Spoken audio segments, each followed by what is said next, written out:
Pois é, a gente vai trazer informação a respeito do valor da gasolina. Está cada vez mais difícil a gente parar num posto de combustíveis e conseguir encher o tanque sem ficar ali, né, atordoado com o valor. A Petrobras reduziu o preço, então, nas refinarias até em 51 centavos desde dezembro de 2022. Nesse período chegaram a ser feitos ali 11 reajustes, com 8 cortes e 3 elevações. Bom, a redução mais recente foi anunciada já na semana passada em 14 centavos para as distribuidoras. No entanto, a gente não vê esse impacto, né, quando a gente vai ali como consumidor final na ponta, quando vai abastecer. E aí, segundo os especialistas, são diversos componentes que acabam fazendo com que esse valor não reduza ainda para o consumidor, entre eles a elevação do ICMS, né, o Imposto sobre Circulação de Mercadorias e Serviços, que tem ali 10 centavos, subiu 10 centavos por litro de gasolina, o que pesa negativamente. Por isso a gente ainda não vê essa redução quando ali para abastecer. Então, de fato, tem essa queda, né, que a Petrobras anunciou para as distribuidoras nas refinarias, mas a gente ainda não consegue sentir no bolso. Muito bem. Danúbia, muito obrigado. Tendo outras informações, chame a gente aqui. Valeu. Então, vamos falar sobre isso, né? Os preços caem, mas não chegam nas bombas. É uma questão também que define muito o viés do voto, né, Henrique? É a lógica do setor privado. Se você diminui o preço na refinaria, ali que a gasolina vai chegar mais barata, o dono do posto vai pegar essa diferença aí de preço e vai absorver como lucro para ele, não vai repassar para o povo. Exatamente por isso que a gente precisa ter políticas de preço de coisas essenciais, o combustível é uma delas, de maneira um pouco mais firme, tem que ser mais rígido nisso. A BR Distribuidora, por exemplo, uma empresa que era estatal, foi privatizada. A BR Distribuidora agora acaba por absorver lucros, né, no transporte do gás de cozinha, no transporte da gasolina, Henrique, mas você não acha que se etanol, o posto do lado diminui, ele obrigatoriamente vai ter que mudar o preço na bomba também?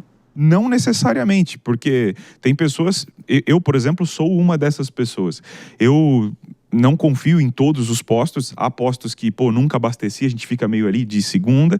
Eu prefiro abastecer nos postos que eu já conheço, exceto salvo caso de emergência. Então... Não, mas a livre concorrência, eu acho que a pergunta do Fernando, se me permite, né? Acho que ela é importante, que se o meu vizinho cobra menos que eu e a gente vende a mesma coisa... Você diminui o lucro. A tendência é que eu também vou cobrar menos, porque senão o Henrique que vai passar aqui, ele não vai abastecer comigo, ele vai abastecer só no vizinho, né? Eu acho que talvez nós tenhamos um desdobramento aqui que é até criminoso, que possa ser em algumas cidades a formação de cartéis, né? Historicamente os postos de combustíveis, e não é de hoje, né? Isso a gente pode olhar o histórico aí, infelizmente são muito associados à formação de cartéis. Havia rede de postos envolvida até no crime organizado para lavagem de dinheiro. Exato, nós vimos recentemente esses escândalos, mas também existe uma outra mão que é pensar quais são os custos também que são, né, repassados ali aos donos de postos de combustíveis que também justifiquem. Nós temos órgãos de proteção ao consumidor. Eu não sou a favor de controle de preços, né? A gente viu no último governo, antes do Milei na Argentina, uma política de controle de preços que no fim levou a uma hiperinflação no país, né? Uma inflação que superou ali os 4 dígitos, que é quase uma coisa assim inacreditável,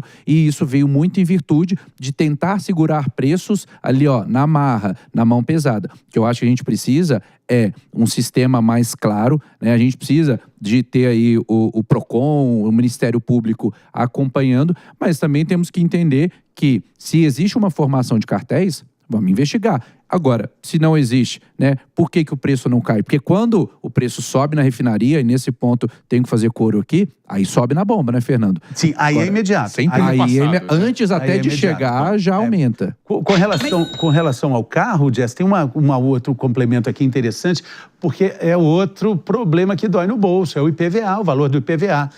Existe uma proposta para mudar essa cobrança do IPVA, não pelo valor do carro, que fica aí em torno de 1% a 4%, mas pelo peso do carro, já porque o IPVA é o imposto sobre a veiculação do automóvel.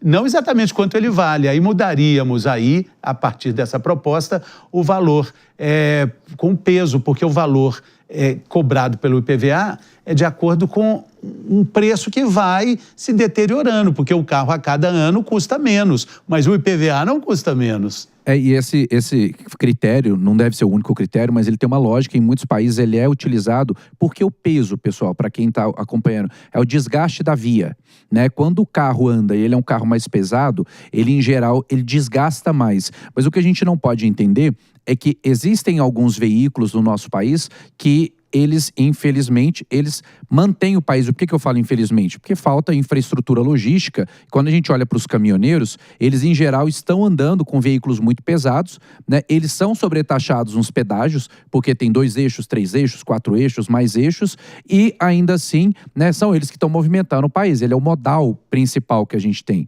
Então, eu acho que é importante a gente entender que esse critério deveria ser levado em conta, mas a gente também tem que levar em conta, Fernando, a idade do carro, né? Essa do governo de carro antigo não vai pagar IPVA. Isso é uma brincadeira. O carro antigo tá lá, poluindo, tem normalmente o escapamento sem filtro, sem nada. É o carro que quebra na estrada, é o carro que quebra na rua. Aí fala, mas é porque a pessoa não tem condição. Não, eu acho que a gente precisa mudar esses critérios, que a justiça social não é isso. Né? Eu sei que é muito caro 4% o valor que é cobrado em São Paulo, em Minas Gerais, no Rio de Janeiro, em Brasília. 4% do valor de um carro, já é caro comprar o carro. É muito caro. E aqui, nós falamos de políticos ruins, teremos que dar parabéns, porque se tem um deputado federal que faz um trabalho maravilhoso, é o Kim Kataguiri, aqui de São Paulo. Essa lei, esse projeto é dele, né? Esse projeto é dele. O projeto da autoescola, da modificação na autoescola também é dele. Então, assim, o Kim é muito ativo em relação a isso. E isso é importante, porque é muito injusto a forma como é cobrado. Claro, existem outras melhorias, outras situações, mas a questão é diminuir o imposto. Os carros já estão caríssimos no Brasil. Um carro popular está num patamar elevadíssimo. E aí, para o final do dia, ainda temos a nossa gasolina mais cara. E aqui nós tivemos uma longa discussão entre os colegas das razões. A razão da gasolina estar mais cara, muitas vezes, não é só uma decisão, Henrique, do dono do posto, não. É o custo logístico, é a mistura, é o imposto. São várias questões. Então, a refinaria, ela é uma parte, mas a distribuidora é outra parte que aumenta valor e o posto é um lugar final. O custo do Brasil, a falta de investimento que nós temos em infraestrutura, em transporte, tudo isso encarece muito também o custo da nossa gasolina. Muito que bem. E agora aqui na nossa bancada temos a presença ilustre. Temos aqui conosco Giovanni Chacon. Alegria te receber aqui para contar sobre a rodada, sobre as notícias e novidades do esporte